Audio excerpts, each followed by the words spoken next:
கர்த்தருடைய பரிசுத்தமான பெயருக்கு புகழ் உண்டாவதாக, மகிமை உண்டாவதாக. நீங்களாம் எப்படி இருக்கீங்க? நான் ரொம்ப நல்லா இருக்கேன். ஓய்வு நாளுக்கு யாருமே கல்லறையில் வந்து எட்டி கூட பார்க்கலங்க. ஓய்வு நாளில் யூதர்கள் எங்கேயுமே போக மாட்டாங்க. இப்போ நம்ம லீவ் விட்டால் நல்லா ஊர் சுற்றணும்னு நினைப்போம்ல, எப்போ தான் லீவ் வருமோ அப்படின்னு நினைப்போம். ஆனால் இவங்க ஓய்வு நாள் அப்படின்னா என்ன பண்ணுவாங்கன்னா, எங்கேயும் போக மாட்டாங்க. கல்லறை கூட போகவே இல்லை. இயேசுடைய கல்லறை கூட இவங்க போகவே இல்லை.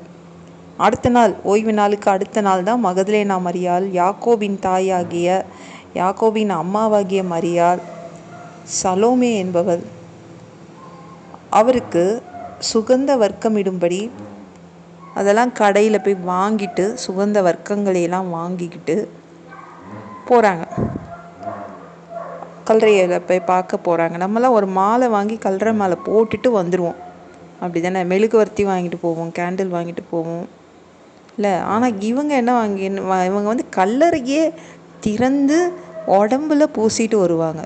இவங்க கல்லறை போகிறதுக்கும் நம்ம கல்லறை போகிறதுக்கும் எவ்வளோ வேறுபாடு பார்த்தீங்களா? அவங்க அந்த காலம் இது. இந்த கால யூதர்கள் என்ன பண்ணுறாங்கன்னு தெரியல. அந்த காலத்து யூதர்கள் அந்த உடம்பை எடுத்து அதுக்கு சுகந்த வர்க்கம் இட்டு வாசனையான என்ன அது உடம்பு அழுகாமல் இருப்பதற்கு என்னெல்லாம் போகணுமோ அதான் சுகந்த வர்க்கங்கள் போட்டிருக்காங்க. அதெல்லாம் போட்டுட்டு வருவாங்க.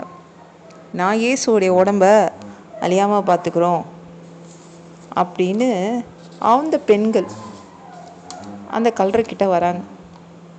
எல்லாத்தையும் கடையில் போய் வாங்கிக்கிட்டு ஓடி வராங்க. பார்த்தா அவங்களுக்கு ஒரு எண்ணம் இருந்துச்சு, யார் இந்த பெரிய கல் வச்சுருந்தாங்களே அந்த கல்லை எப்படி நம்மளுக்காக யார் புரட்டி தள்ளுவா? இத்தனை பேர் சேர்ந்தாலும், நம்ம பெண்கள் அத்தனை பேர் சேர்ந்தாலும் அந்த கல்லை புரட்டி தள்ள முடியாத அவ்வளோ பெரிய கல் அப்படின்னு பேசிகிட்டே இருந்தாங்க. ஆனால் அந்த கல் வந்து தள்ளி இருந்துச்சு, தள்ளப்பட்டு இருந்துச்சு. உடனே இவங்க சந்தோஷமாக உள்ளே போனால் அந்த அதுக்குள்ளே கல்லறைக்குள்ளே ஒரு ஒயிட் ட்ரெஸ் போட்ட ஒரு வாலிபன் அங்கே நின்றுட்டு இருந்தான். பயந்தே போயிட்டாங்க இவங்க எல்லாருமே.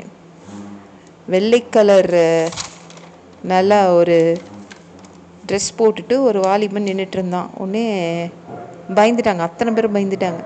இயேசுவை தேடி வந்தால் இங்கே யாரோ ஒருத்தர் இருக்காரேன்னு. நீங்கள் சிலுவையில் அறையப்பட்ட இயேசுவை தானே தேடுறீங்க? அவர் உயிர் தெழுந்துட்டார், அவர் வந்து செத்தார், உயிரோடு எழுந்துட்டார்னு சொல்கிறான். இதுதான் அவரை வைத்த இடம், இதானே பார்த்தீங்க, இதுதான் வச்ச இடம், பார்த்துக்கோங்க. நீங்கள் சீடர்கள்கிட்ட போய் சொல்லுங்கள், பேதுருக்கிட்ட போய் சொல்லுங்கள், நீங்கள் போய் இயேசு உயிரோடு எழுந்துட்டார்னு சொல்லணும், சரியா? அப்படின்னு சொல்லி அனுப்புகிறான்.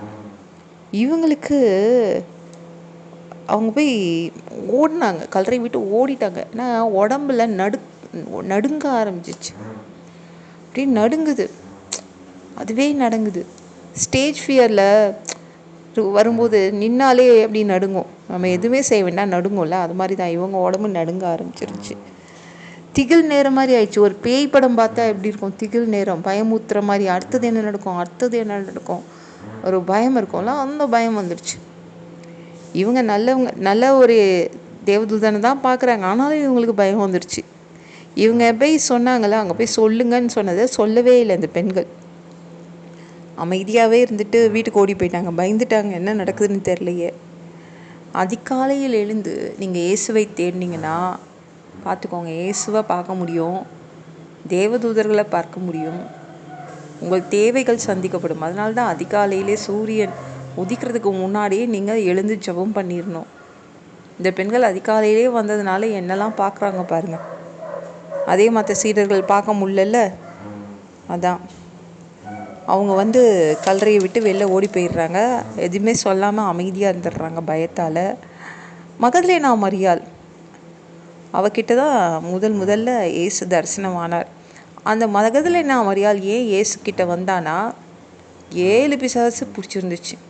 அந்த பிசாசுகள் அவளை வந்து ரொம்ப அலக்கழிச்சிட்டு இருந்துச்சு. அப்போ அதன் மூலமாக தான் அவள் இயேசுவை தெரிஞ்சுக்கிட்டு வந்தா. பிசாசை துரத்தணும் இயேசுவேன்னு சொல்லும் போது அவர் துரத்தி விட்டுருந்தார், 7 பிசாசை துரத்தி விட்டுருந்தார். அதுலேருந்து அவருக்கு ஊழியம் செய்கிறதுக்காக அவள் வந்து அவர் பின்னாடியே வர ஆரம்பிச்சிட்டா. அவளுக்கு தேவன் இயேசு வந்து முதலாக தரிசனமானார்.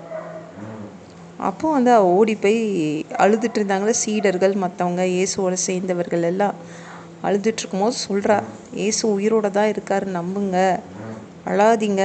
ஆனால் அவங்களாம் யாரும் நம்பவே இல்லை. இந்த மகதலேனா மரியாளுக்கு என்ன ஆச்சுன்னு தெரியலையே. நிஜமாக அவங்க நம்பவே இல்லை, அவள் சொன்னது நம்பவே இல்லை, நம்பிக்கை வரலை அவங்களுக்கு. மற்றதை நாளைக்கு பார்க்கலாம்.